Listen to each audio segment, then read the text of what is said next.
And the sector ministry has announced that transport unions will reintroduce identification tags for commercial vehicles to help clamp down on floating drivers who charge unapproved fares. The unions are also expected to set up a task force to ensure strict adherence to approved fares.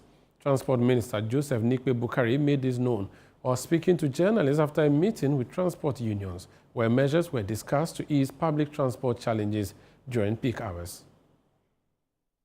In a bid to address the persistent transportation challenges during peak hours in the city, the Minister for Transport, Joseph Nikwe Bukari, on Monday engaged leaders of various transport unions. Speaking to journalists, the General Secretary of the Ghana Road Transport Coordinating Council, Emmanuel Ohene Yeboah, stressed the need for the decongestion of major roads to ensure the free flow of traffic. When you get to any of all these bus stops, it's been virtually taken over. The 3 lanes we have, it has been taken over by two has been taken over by traders. So the assemblies will have to take them off the street, and the police also should help in that enforcement. This will help us to be able to move freely.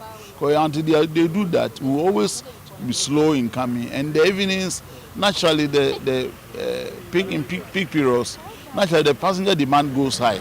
So if I get to Circle and I can get it, why do I have to come to Accra? The Minister for Transport, Joseph Nikwe Bukari, later briefed journalists on the recommendations reached after the engagement. They've agreed that from hence they are going to reintroduce what they call the identification tags or stickers on all vehicles. So if you see any vehicle, you will know that this vehicle belongs to this union and it is not at the terminal and it is doing the floating activities and charging unapproved fares. They've also agreed that they will put themselves in the same task force to ensure that drivers comply with the agreed fares that we, the Ministry of Transport, and the unions agreed to in May last year. When you go to stations, you see some vehicles waiting for their loading time.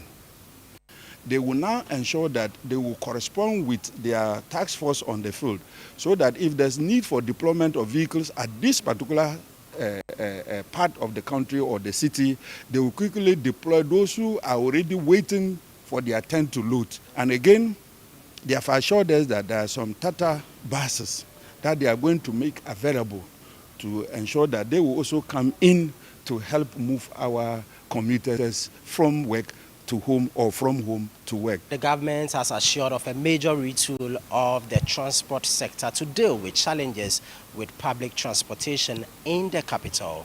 Reporting for Channel One News from Transport Ministry, Ni Ayukwe Okan.